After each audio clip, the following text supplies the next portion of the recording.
Hello tout le monde, j'espère que vous allez bien. Je suis ravie de vous retrouver dans cette vidéo où on va faire un crash test. Mais quel crash test? Alors à votre avis, qu'est-ce que ce pied? Je vais vous le montrer juste ici. Dites-moi dans les commentaires si vous savez. Alors bien entendu, vous avez certainement vu le nom dans le titre, donc c'est un petit peu de la triche. Mais voilà, effectivement, on va faire le crash test enfin de ce pied sur jeteuse. Je le mets entre guillemets. Dans cette vidéo, donc, je vais vous présenter le pied, vous dire à quoi il sert, vous montrer aussi comment l'utiliser, vous donner mon avis si ça vous intéresse, les points positifs, les points négatifs et enfin son prix. Concernant son pied, donc c'est un pied sur jeteuse que je mets entre guillemets car il va être utilisé à la machine à coudre avec un point jersey ou un point de surfil. Donc en fait vous avez un petit couteau qui se trouve sur le devant et donc ça va être actionné avec cette petite partie. Je vous montre ça en gros plan après. Donc normalement c'est censé faire le travail d'une surjeteuse. Vous verrez tout au long de la vidéo si ça peut remplacer une surjeteuse ou pas. Je vous donnerai mon avis. C'est parti. Alors premièrement, avant de commencer, voilà à quoi ressemble ce pied sous toutes ses formes. Donc ici, on a tout simplement les parties qui vont être accrochées à la machine à coudre, cette partie-ci ainsi que cette partie-ci, je vous montrerai ça juste après. Et ici, on a une petite lame, donc je vais vous montrer comment elle fonctionne. Elle fonctionnera parce qu'elle sera activée par cette partie de la machine, donc vous regardez bien la lame.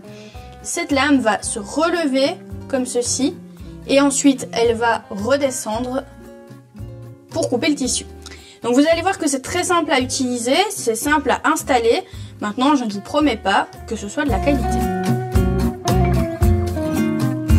Pour commencer, on va devoir retirer le pied qui s'y trouve, donc le pied qui se trouve sur votre machine. Donc pour cela, vous allez vous munir d'un tournevis et vous allez retirer la petite vis, hop, comme ceci, qui se trouve sur la gauche du pied. Une fois que le pied est enlevé, on va pouvoir le positionner et là il va falloir faire très attention parce que il faut que cette partie-ci et la partie supérieure soient placées au bon endroit. Cette partie-ci va venir se placer juste à l'emplacement de l'ancien pied où il y a la vis et cette partie-là va venir se placer sur, on va dire, le petit support. Donc là ici c'est la vis pour notre aiguille, il va venir se positionner là-dessus. Donc ici, il est bien positionné et également de ce côté-ci, on va donc revisser le tout.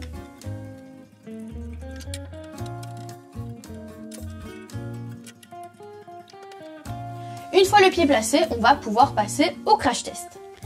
Avant de faire le test, il y a vraiment quelque chose de très important pour moi. Une surjeteuse peut coudre et en même temps surfiler. Donc ce qu'on va faire, c'est qu'on va faire le test sur un jersey parce que la majorité du temps, on coud et on surfile un jersey à la surjeteuse. Donc un jersey, c'est quoi? C'est ce genre de tissu, je vais vous montrer, qui est donc extensible. Donc moi, le test que je veux absolument faire, c'est savoir s'il va me couper mes deux épaisseurs de jersey et s'il va bien me les coudre ensemble. Donc ça, c'est vraiment quelque chose d'important. On va voir ça tout de suite si ça fonctionne. Avant de commencer à coudre, il va donc falloir, pour votre petit test, si vous voulez le faire en même temps que moi à la maison, si pas, je vous le montre, réaliser donc 2 bandes dans le jersey. Ensuite, il va falloir faire une petite entaille. Donc là déjà, je vais égaliser mes deux tissus.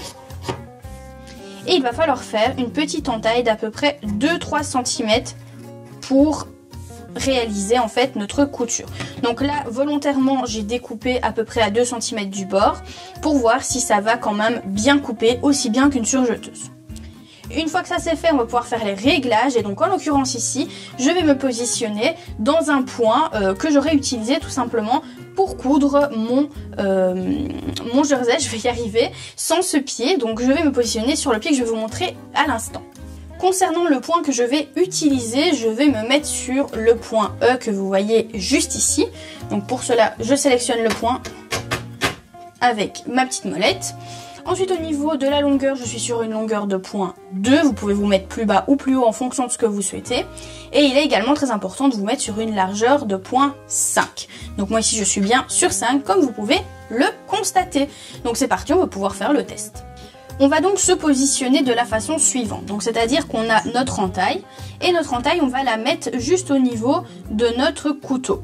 Donc c'est comme si on l'avait déjà coupé nous-mêmes, enfin c'est ce qu'on a fait, mais voilà, donc c'est ce que le couteau aurait dû faire, on va dire. Et la partie gauche, on va la passer sous le pied. Donc il faut que votre pied soit relevé. On fait passer la partie gauche sous le pied, comme ceci. Et l'autre partie, elle est tout simplement au niveau du couteau. On n'oublie pas de rabaisser le pied, c'est très important. Et puis on y va.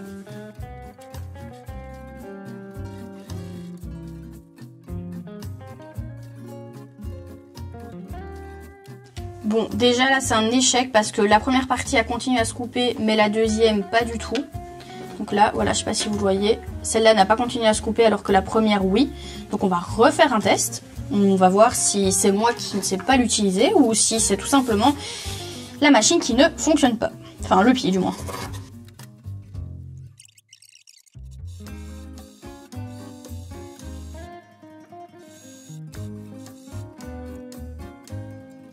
On va maintenant essayer avec juste le surfilage. Donc je change de point, je me mets juste en point zigzag.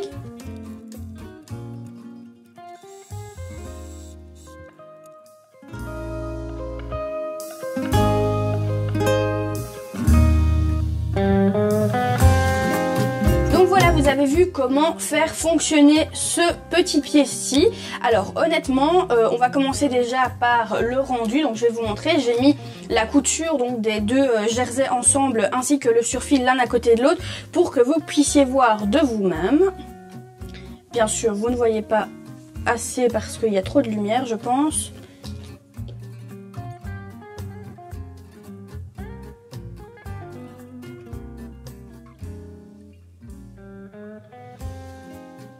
Donc voilà le surfil et voilà la couture entre guillemets donc des deux morceaux de jersey. Donc le rendu est pas trop mal. Donc comme je vous le disais, le rendu est pas trop mal pour un pied qui s'adapte donc à une machine à coudre. Alors est-ce que ça peut remplacer une surjeteuse? Concrètement non, ça ne peut pas remplacer une surjeteuse. De 1 parce que ça ne fait pas du tout le même point. Donc le point surjet il est vachement différent. De nouveau, enfin vous le verrez pas bien mais je vous mettrai une photo juste ici. Il est quand même vachement différent du surfil et du point de toute façon pour coudre le jersey à la machine à coudre. Donc ça ne pourra jamais remplacer une surjeteuse. De plus, je vais pas dire qu'il a du mal à couper le tissu. Vous avez vu qu'au premier essai, je n'ai pas réussi à prendre les deux tissus. Alors ça vient peut-être de moi certainement parce que la deuxième fois j'ai réussi. J'avais sûrement mal placé ou tout simplement mal tenu mon deuxième tissu qui se trouvait en dessous. Mais quand on est à la surjeteuse, on n'a pas ce genre de problème. Tout passe sans problème directement vu que la surjeteuse est bien plus puissante. Alors il faut pas oublier aussi que ce pied-ci coûte aux alentours de 15-20 € et qu'une surjeteuse fait quand même 10 à 15 voire 20 fois le prix de ce pied. Donc fatalement ça pourra jamais remplacer ce pied. Par contre, je trouve qu'au niveau des points positifs, on peut effectivement s'en servir si on n'a pas les moyens d'avoir une surjeteuse tout de suite, ce que je peux totalement comprendre. Donc vous pouvez l'acheter, je vais dire entre guillemets pour du surfil ou pour être sûr de vraiment avoir une belle finition plus propre que si vous n'aviez pas ce pied. Est-ce que c'est indispensable? Pas du tout, parce que le résultat sans le pied peut être quand même aussi joli, peut-être moins propre on va dire entre guillemets, mais aussi joli qu'avec le pied. Ben voilà, vous avez eu mon avis. Alors au niveau des points positifs, points négatifs, je vous les ai dit. Donc c'est-à-dire qu'au niveau des points positifs, ça peut aider pour avoir un travail plus propre. Au niveau des points négatifs, c'est pas vraiment un point négatif, mais ça ne remplacera jamais une surjeteuse. Donc ça, il faut vraiment bien le savoir. Ne vous attendez pas à avoir quelque chose d'extraordinaire quand vous achetez ce pied, c'est très important. Dites-moi vous dans les commentaires si vous utilisez ce pied chez vous, si oui, avec quoi vous l'utilisez, enfin quel genre de tissu, est-ce que vous l'utilisez pour coudre ou juste pour surfiler, ça m'intéresse de savoir. Et pour toutes les personnes qui ne connaissaient pas encore ce pied, voilà, j'espère que ce petit crash test vous a fait, entre guillemets, je vais dire connaissance avec ce pied et vous a soit donné l'envie de l'acheter ou pas du tout. Dites-moi dans les commentaires si grâce à cette vidéo vous allez l'acheter ou pas. Personnellement, encore une fois, je ne vous le recommande pas, je vais y arriver dans le sens où c'est vraiment pas indispensable à avoir. Donc voilà, ça c'est pour mon point de vue à moi. Si ce genre de vidéo vous a plu, n'hésitez pas à laisser un petit pouce vers le haut. Et pour toutes les personnes qui ne sont pas encore abonnées à la chaîne, n'hésitez pas à le faire car c'est totalement gratuit. Il vous suffit de cliquer sur le petit bouton s'abonner, vous cliquez sur la petite cloche, comme ça vous serez tenu au courant de toutes les vidéos qui sortent chaque semaine. Et d'ailleurs, moi je vous fais de gros bisous et je vous dis à la semaine prochaine.